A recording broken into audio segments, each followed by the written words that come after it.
I saw this quote inside this book here, Encyclopedia of History of Science, Technology, Medicine of the Non-Western World, and I wanted to share it. The compiler, the editor of this book, encyclopedia volumes, there are quite a few volumes, um, wrote, "The purpose of the encyclopedia is to bring together knowledge of many disparate fields in one place to legitimize the study of other cultures' science. The Western academic divisions of science, technology, and medicine have been united in the encyclopedia because in ancient cultures, these disciplines were connected." I had a conversation with someone regarding, she was a biologist, regarding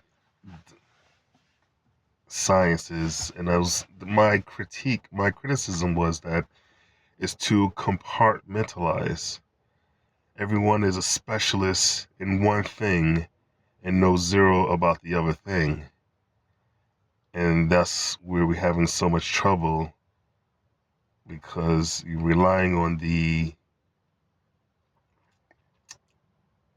skill sets of people who are being shortchanged, who are so focused on this one thing that they don't see the whole picture. And because they don't see the whole picture, we don't get the proper analysis that we should be getting. And that's a condition specific to Western science. And as she mentioned in her opening statement here, that other sciences in the world didn't make that mistake, for they knew it was all connected. When it comes to science, it's all one study. Sure, you can specialize in one particular thing, but only after knowing that everything, how it fits into the whole picture. I'm gonna keep reading. It says the reference work on other cultures tend either to omit science completely or pay little attention to it. And those on the history of science almost always start with Greek, with perhaps mention of the Islamic world as a translator of Greek scientific works. Our aim is not to claim the superiority of other cultures, but to engage in a mutual exchange of ideas. Many years ago, I taught African history at a secondary school in Central Africa. A few years before, some of the teachers in the country had designed a syllabus that included pre European history, since the curriculum left over from colonial days did not include any mention of Africa before the Portuguese. I asked my students what they thought was the most significant moment in African history, and virtually all of them said it was the arrival of David Livingstone. There he is, Scottish colonist, physician, Congregationalist, pioneer, David Livingstone, missionary in Africa. So older children, or did I say children? Students. All those students, who are probably mostly children, was questioned about who's the most significant, and Livingstone was their first pick.